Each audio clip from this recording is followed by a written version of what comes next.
Es ist Mittwoch, der 20. Mai. Ich begrüße euch mit dem Losungswort von heute zu ein paar neuen Gedanken oder vielleicht auch längst bekannten Gedanken, die ich mit euch teilen will, zum Thema Sprüche 29,7. Der Gerechte erkennt die Sache der Armen. Und nachher dazu der Lehrtext Hebräer 6,10. Gott ist nicht ungerecht, dass er vergäße euer Werk und die Liebe, die ihr seinem Namen erwiesen habt, indem ihr den Heiligen dientet und noch dient. Die Sache der Armen. Wenn man ein Leben lang gearbeitet hat als Pfarrer in einer Landgemeinde, kennt man ein bisschen die Sache der Armen. Es gibt natürlich ganz viele Sachen der Armen. Es gibt so viele Geschichten, teil sie wahr, teil sie nicht wahr. Not ist aber immer eine Begleiterscheinung. Und Jesus hat gesagt, das ist halt so, Arme habt ihr alle Zeit. Mich aber habt ihr nicht alle Zeit, hat er noch gesagt. Es ist schon ein bisschen so, wenn die Armen an der Tür anklopfen, wo jemand wohnt, der alles hat und der kann wohnen und nicht gezwungen ist, auf der Straße das Geld einzusammeln. Für den ist natürlich selbstgefälliger Reichtum obszön.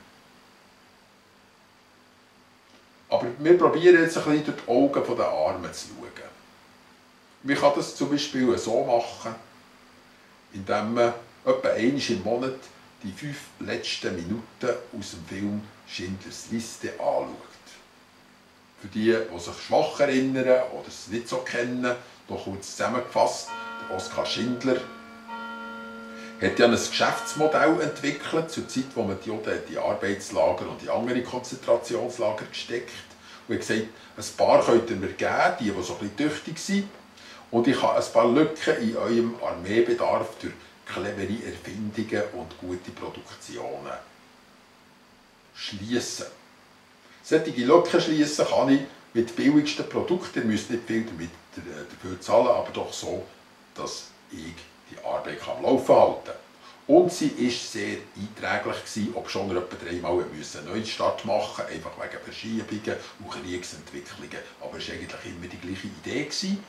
Der Steven Spielberg hat den Schindler dargestellt als einen eiskalten Geschäftsmann, der einfach ein gutes Modell hatte.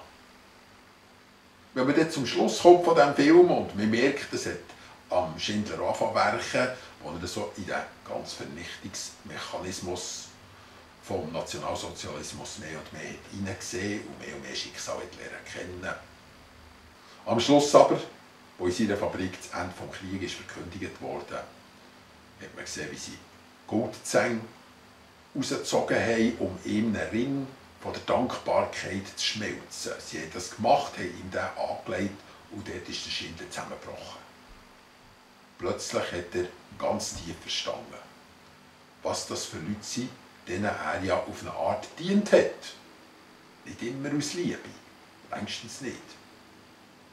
Aber als er gesehen hat, dass er ja aus dem gleichen Stoff ist wie sie und sie aus dem gleichen wie er, Menschen mit Sehnsucht, Menschen mit Gefühl, Menschen mit einem Herz, hat er angefangen zu heulen und hat gesagt, ich hätte ja noch mein Auto verkaufen können, ich hätte noch ein paar mehr am Leben erhalten. Ich hätte nicht gerne so teure Hemden müssen tragen, ich hätte sicher mindestens noch einem das Leben erhalten. Und so hat er angefangen zu hadern und war ganz untröstlich gewesen. Und sie selber haben ihn nachher am Schluss getröstet. Der Schindler hat erkannt, dass Menschen wertvoll sind. Sie sind wie er. Das ist die Sache der Armen. Nur die Armut trennt sich von uns. Und nur unser Reichtum trennt sich von ihnen. Sonst sind sie zu 99% gleich wie wir. Das 1%, das ist vielleicht das, was die Armut tatsächlich sehr nachhaltig bei ihnen verändert hat. Und das, seht jetzt uns das Wort aus den Sprüchen, das ist Gerechtigkeit. Wenn man das erkennen kann, wenn man den Wert dieser Menschen erkennen kann und wenn man ihren Wert unterstreichen kann und irgendwie sogar noch vermehren. Die sogenannten Social Justice Warriors, die Kämpfer für soziale Gerechtigkeit, eigentlich die Krieger für soziale Gerechtigkeit, in den amerikanischen Südstaaten, aber auch in den Großstädten, sind eine Organisation, die sagen, Bürgerkrieg wäre eigentlich eine ganz passable Methode, für endlich den Kuchen besser zu verteilen. Bürgerkrieg ist eigentlich angemessen. Dabei handelt es sich nicht darum, dass man den Wert der Menschen entdeckt hat, den sie an sich schon haben, durch ihren Schöpfer. Im Sozialismus spielt ja der Schöpfer eigentlich gar keine Rolle oder höchstens ganz eine untergeordnete. Sondern es ist immer noch das Materielle, das den Menschen den Wert gibt, also muss man ihnen jetzt Wert verschaffen, weil sie haben ja kennen. Der Wert der Menschen wird gemessen an ihrem Aufstieg, an ihren Chancen, daran, dass die sogenannten Menschenrechte verwirklicht sind und dass sie einen Teil vom Kuchen haben. Nach wie vor hat der Mensch nicht den Wert, den er vom Schöpfer her als Grundausstattung hat bekommen, sondern er wird definiert durch das Materielle. Wir aber wollen nicht geben, damit ein Mensch Wert bekommt, sondern wir wollen geben, weil ein Mensch Wert hat. Weil er ihn schon längstens hat. Sozialismus ist Umverteilung, Kommunismus ist die gewaltsame Umverteilung und es geht um die Lösung von einem Problem. Wir suchen nicht die Lösung von einem Problem, sondern wir suchen ja die Erlösung der Menschen, dass sie ihren Wert wieder kennen, den sie schon haben. Und so kommt man einfach zu diesen Geschichten und auch zu diesen Einsichten. Bei mir hat eine von diesen Geschichten auch mit einer Herzrhythmusstörung angefangen, nicht die ich hatte, sondern einer von diesen vielen Leuten aus der Slowakei, die immer wieder an der Tür waren, Familienväter, die gekämpft haben, dass ihre Kinder zu essen haben, die sich Strassenmusik machen und alle Dreckarbeit haben gemacht, die man ihnen allenfalls hätte gegeben. Natürlich auch gute Arbeit, Gartenarbeit, Holzerarbeit und alles Mögliche. Und irgendwann im Herbst waren sie dann auch wieder etwa das 4. hoch bei mir und haben da geschlafen und haben dann auch gearbeitet und waren dann unterwegs zwischen ihnen von Stadt zu Stadt, wieder auch noch ein bisschen Münzen zu sammeln mit ihrer Musik. Und Mitternacht ist es Leute gegangen, die müssen sofort schauen. Natürlich haben sie gebrochen Deutsch geredet. Ich bin schauen, einer ist im Bett gehockt, hat nicht mehr schnaufen. Ich habe ihn sofort ins Auto gepackt, wir sind auf einen Notfall ins Spital. Am anderen Morgen, und zum Glück hat es dort einen ungarischen Arzt gehabt, der mit ihnen kommunizieren konnte, weil die sind Beilage und reden auch Ungarisch in diesem Teil der Slowakei. Am anderen Morgen ist es ihnen besser gegangen und der Arzt hat gesagt, ja, es hätte jetzt gut können sein, dass er gestorben wäre. Jedenfalls war das so ein Auftakt für eine längere quasi Arbeitsbeziehung und irgendwann hat die Kirchgemeinde gesagt, mal, eigentlich ist das ein verlässliches Vorgehen, das die Leute haben. Die wollen nicht nur betteln, sondern wirklich etwas machen. Und dann hat man ihnen geholfen, dass sie eine Garage bauen in ihrem Dorf. Jetzt können sie mit dieser cleveren Art, die sie haben, an ein Auto flicken. Und viele Bestandteile haben sie mitbekommen. Eine Garage aus unserem Dorf hat ihnen sogar wichtiges Equipment geliefert. Erst im Verlauf der Zeit habe ich gemerkt, dass die Leute aus einer Pfingstgemeinde sind. Es hat mich immer schon gedacht, die seien merkwürdig ehrlich und anständig und zuvorkommend. Und es hat sich dann auch gezeigt, warum. Sie haben Würde, nicht nur wegen dem, aber dort kommt es ein bisschen mehr vor.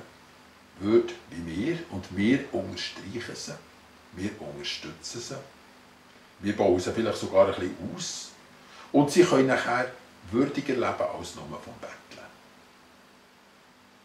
Jede Menge von Problemen kann man erleben, wenn man sich auf arme Leute einlädt. Eine Zeit lang haben wir eine Familie aus Serbien bei uns unter dem Dach gehabt, 4 Töchter, die Eltern. Und da sind wieder mal 2 Kosovaren an der Tür gestanden und haben mir das Blaue vom Himmel runter erzählt. Ich habe die Geschichte nicht geglaubt, sie war schon nicht glaubhaft, habe aber ein Mittag gegeben in einer Papiertüte. Sie sind vom Pfarrhaus weggelaufen und haben alle Zeichen geflucht. Ich habe nichts verstanden, sie waren sehr unzufrieden, aber der Servo bei uns gewohnt hat mir dann alles übersetzt und gesagt, was die alles zusammen haben gesagt. Eben, dass sie ihre Story nicht geglaubt hat sie verrückt gemacht und dass sie jetzt das Essen in den nächsten Köderkessel werden schiessen. Das haben sie die auch gemacht. Die serbische Familie hat sich dann im Verlauf dieses Jahres auch taufen lassen. Es ist dann auch im Glauben ein Anfang geschehen. Von dem Moment an, wo wir nicht einfach die Welt verbessern wollen, was ja auch sicher etwas Ehrenwertes ist, sondern Gottes Namen die Liebe erweisen, wie es der Hebräerbrief sagt. Von diesem Moment an ist es eben ein bisschen mehr als Weltverbesserung, es ist nämlich Diakonie. Diakonie ist eines der Bruchstücke der ersten Christenheit. Das heisst, man hat die Würde der Menschen unterstrichen, die Gott ihnen gegeben hat. Und man hat die Würde, die ja am Kreuz wiederhergestellt worden ist, erst recht unterstrichen, weil dann hat man gewusst, das verdienen die Menschen auch, dass wir ihnen dienen. Und das zu erkennen, ist eben Gerechtigkeit. Und so kann der Gerechte die Sache der Armen erkennen. Ich wünsche euch einen schönen Tag.